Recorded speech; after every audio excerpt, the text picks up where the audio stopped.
What are they laughing at? Well, congratulations, Biden-Harris. You've just made America the laughing stock of the world, and Africa in particular. Guys, you can believe that. Who disagrees with the submissions just made by the Honorable and the Apia Kubi that all the 275 are in support of the bill? Anybody who disagrees, be on your feet and I will recognize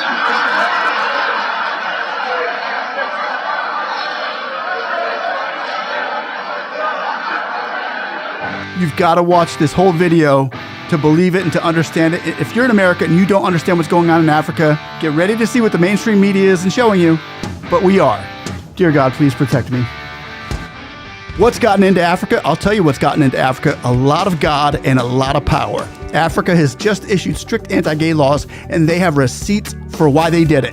They're backed, first of all, by God and his laws. Next, by the CDC and medical. Next, by psychological data, and also by the laws of nature and science, which all lines up with their constitutional values and laws, henceforth 100% unanimous decision, all Parliament 275 members in favor of keeping the LGBTQXYZ agenda out of their country. Are you ready to hear the front-running argument of Sam George of Ghana as he tears apart any legitimate reasoning for allowing this new religion, LGBTQ, to infiltrate this African country? This is epic. Subscribe and like for more, and you guys gotta watch this clip bit by bit. Sam George here in Africa, in Ghana, on the new laws and why. What say you? Let me know in the comments. Let's just grab a drink and a snack while we watch this one together. Mr. Speaker, my submission would anchor on 4 legs: traditional, scientific, legal, and religious. Mr. Speaker, Ghana is a culturally rich nation. We have 70 ethnic groups and 80 languages. We have 242 traditional areas that are recognized by the National House of Chiefs. Mr. Speaker, we throw an open challenge to proponents outside of this house, since there's no proponents in this house, of LGBTQ rights, to show us one Ghanaian traditional language or one Ghanaian traditional area that accepts and supports homosexuality. Language is an identifier of an ethnic group. And when you take all the 70 Ghanaian languages, over 70 Ghanaian languages, each one of them has words for things that are natural to the people. Things that are alien, they don't have words for them, they have descriptions for them. So when people say that the white man brought us Christianity, for example, it's incorrect, because when you take our local languages, we have names for the supreme being and names for lesser deities. In Akan, we have Odumankuma Nyankupon, who is the supreme being, who the Hebrews call Yahweh. Or in Ga, we have Atana Anyumo. So God is not a new construct to our language. But when you take things like computer, which are new things to our language, we call it Abefo Efidie Enchi. It's a description. When you take telephone, we call it Ahumatrufu or something, a description. And when you take homosexuals, we call them Kojo Besia, Kojo Aoya Ninyama Tise Besia. It is a description, simply because it is alien to our language. And so when it comes to tradition and our culture, these are alien to our culture. Mr. Speaker, in the West, their culture seems to prohibit polygamy and support this. People think it's a cultural thing. It's actually not a cultural thing for the West. It's a financial decision. And let's put it to the Western world, that because of their tax system, that is why they frown on polygamy, not because of culture. Because when you are a single man in the West, you pay a higher tax. Once you get married to your spouse, your household tax reduces your individual tax liability. So then imagine if they allowed one man to have 4 wives. He will pay less tax to their exchequer. It is about money for the West. That is why they have criminalized polygamy. It's not about culture. And so they should not follow money and ask us to accept something that is culturally reprehensible. Mr. Speaker, let me go to the legal part. Our constitution has been dealt with, but when you read the report, those who argue against this bill say that Ghana is a signatory to international rights, the conventions and treaties. Very true. But Mr. Speaker, what they fail to do is they think that all of us don't read, but some of us do read. And Mr. Speaker, all the conventions that they have quoted in their memos to the committee, we would establish the fallacy of their positions. Mr. Speaker, the African Charter on Human and People's Rights in Article 17 says this: every individual shall have the right to education. 17.2, every individual may freely take part in the cultural life of his community. But 17.3 says, the promotion and protection of morals and traditional values recognized by the community shall be the duty of the state. This is the African Charter on Human and People's Rights. So it says the promotion of morals and traditional values. So what morals are we talking about? What traditional values are we talking about? This is the convention Ghana has signed up to. And so this bill is in line with that convention. In fact, Article 18 of the same African Charter says the family shall be the natural unit and basis of society. It shall be protected by the state, which shall take care of its fiscal health and morals. The state shall have the duty to assist the family, which is the custodian of morals and traditional values recognized by the community. So if we say the family, what is the family? Is it a man and a man, or a woman and a woman, or a man and a woman with their children? We have our traditional values. Mr. Speaker, they always make reference to the UN Declaration on Human Rights.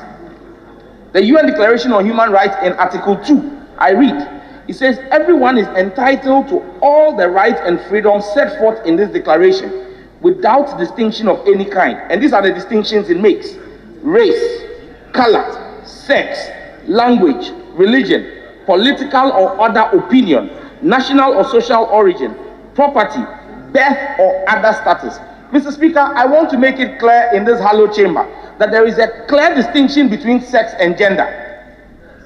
Complete distinction. Sex is a biological construct. Gender is a social construct. Sex is binary, male or female. It is the source code for even computer science, 0 and 1. To be a male, you have the XY chromosome. To be a female, you have the XX chromosome. There is no other combination known to science. However, gender is a social construct. That is why in some countries, as we speak today, they have 48 gender identities. In some, they have 100. So gender is a social construct. In this country, our social construct of gender is male and female, as our constitution demands and recognizes. So, Mr. Speaker, even the UN Declaration on Human Rights does not make gender the basis for discrimination or enjoyment of rights. It says sex.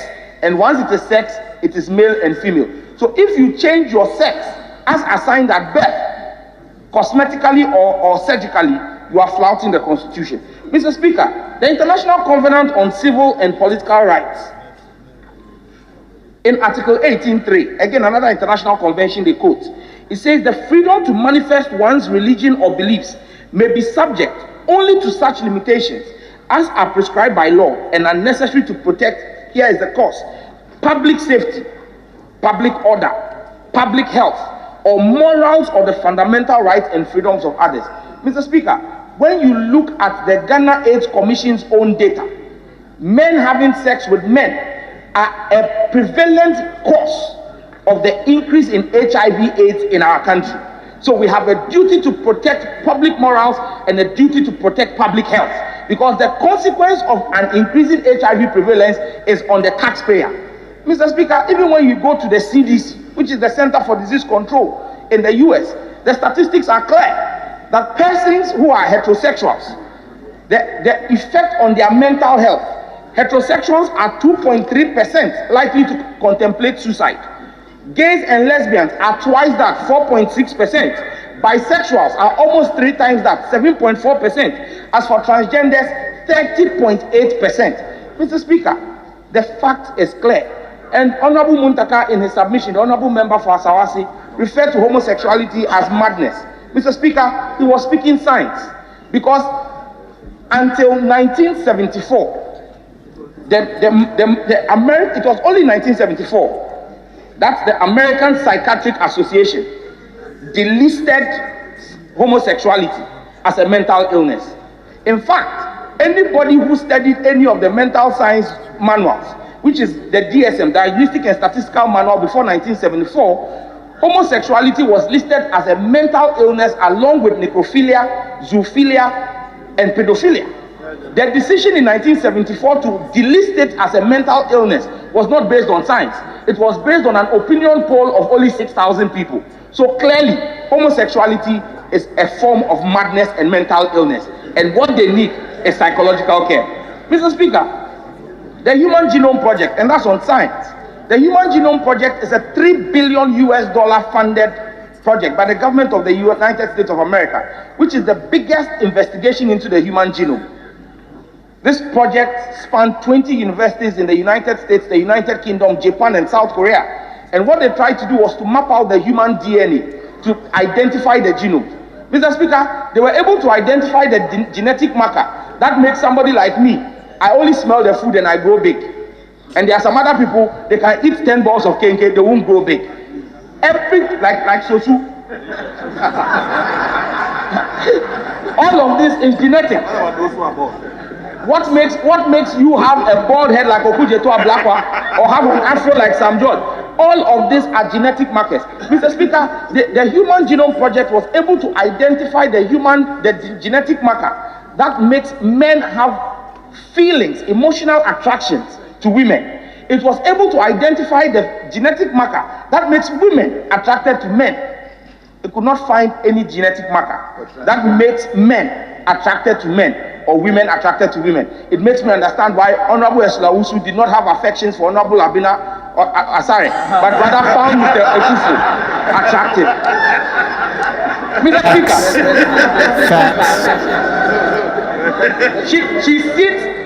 she even sits next to the handsome Mr. Atachia, Honorable Atachia, because it is a genetic thing. Mr. Speaker, let us serve notice, Mr. Speaker, that Honorable Ahia, for his submission, said in 50 years there will be migration. Well, he doesn't need to wait 50 years. It's happening today. He says they'll be extinct. In fact, extinction comes when they lack people. Currently, most of the Western countries are attracting our finest brains here and offering migration programs to bring people in there because their workforce has been depleted. They have an overage population. Because, Mr. Speaker, like it is attributed to Robert Mugabe, if you put two men in a room and give them 12 months to produce as an offspring, they cannot produce an offspring. So stand tall, Africa. Stand strong. The world is being put on notice by your strength and faith. Anyone who wants to go against your rights as a nation, dare I say, your enemies are under your feet. And I'm not just stating this as a mortal feat, but even more so a spiritual battle, and the battle belongs to the Lord. You are his people. It's even ridiculous to think that the enemy stands a chance. I mean, what if the devil was to walk up to Jesus Christ and say, "You have to respect my values and ideas"? What would Jesus do? Well, he already answered that question when he said, "I saw the devil thrown out of heaven like lightning." Well, recently we just saw America's vice president thrown out of Africa along with her evil ideas on Air Force Two, which is the plane that Vice President flies on. And that was pretty fast. Don't give the enemy a crack of an open door to enter into your house. Keep doing what you're doing and keep your children and your next generation safe from the foul spirits that want to take refuge on your land and taint your minds. Let me give you an example of what this looks like, because it doesn't start with a pride parade and flaunting its stuff in the open. Those parades are fruits of the seeds that are planted by schools and universities. Now they're making children take part in LGBTQ events, and if the kids and their parents say no, well, let me show you. The teacher in Canada, this is Canada, but United States just the same. Well, I'll tell you, you were out to lunch. If you think it's acceptable to not show up because you think there's some pride activities going on at school, right? Oh, that's fine. You know, because I'm going to show my opinion by hanging out at the mall. But meanwhile, all of those kids who are, involved in, say, the Gay Street Alliance or whatever, I don't even know if we have that anymore in our school, they're here when we did Ramadan for Lion Time, and they're showing respect in the class for your religion, right, for your beliefs. It goes two ways. If you want to be respected for who you are, if you don't want to suffer prejudice for your religion, your color of skin, your whatever, then you better give it back to people who are different from you. That's how it works. It's an exchange. And it isn't like that in all countries. As I told you, in Uganda, literally, if they think you're gay, they will execute you. If you believe that kind of thing, then you don't belong here. Because that is not what Canada believes. We believe in freedom. We believe that people can marry whomever they want. That is in the law. And if you don't think that should be the law, you can't be Canadian. You don't belong here, and I mean it. I really mean it. And it's not a joke, Mansour. I said back and forth. You want it, you got to give it. It just makes me angry. That was a classroom of Muslims and Christians in Canada being scorned for not attending a Pride Day at school, and American schools and many European schools are just as bad, if not worse than that. So they're infiltrating of the school system in the government, paid for by your tax money, our tax money, whether we like it or not. But it doesn't stop there. The conversion tactics are also in the hospitals and medical centers. Watch what this father had to say about his wife taking their kids into a routine medical checkup to play football, for his kid to play football. Check this out. I'm literally on fire right now. I just got off the phone with my wife, who took my 9 and 7-year-old boys to the doctor today to get physicals for tackle football and school next year and all that other my 9-year-old son went in first, and the first thing this woman asks him is if he identifies as a boy, a girl, gender fluid, or non-binary. My son, he's never heard of any of that before. You've been dealing with him your whole life. He is clearly a boy's boy. So what are you, trying to plant a seed in his head? The only thing I could be thankful for is that my wife took them instead of me. And props to my wife because she said something. And if she didn't, they would have asked my 7-year-old son the same question. It is ridiculous. And to the people out there that think that there's nothing wrong with that, and I'm just a transphobe or all that shit, you're up. This is bullshit. And there's something wrong with you. I'm literally on fire right now. Remember, Obama came to your land in Africa in 2016 with his LGBTQ push on you, and another Democrat. This is their thing. Facts. So they are nothing like continental Africans in the way they think or at least vote. Hopefully that will change and can get some representation like those in Uganda and Ghana and Kenya who would protect our children from this. What say you? Do you agree? Great. Do you disagree? Screw you. No, just kidding. But still, let me know in the comments how you feel. And God bless Africans, the continent of Africa, and all those within the land. Morals, ethics, and godliness. And know this, that right now America has their eyes on Africa and the leaders and what they're doing, and know that the American citizens love you all, and we stand with you all. The great vast majority of Americans stand by what you're doing and what you stand for. We love you, and we want you all to share your comments down below, and we'll share ours, and together we can bring forth a unity totally opposite of what the government's trying to do, is tear us apart. But together, me and you and the citizens of America, down below in the comments, we'll talk to each other. We'll show love to each other, and we understand exactly what you're going through.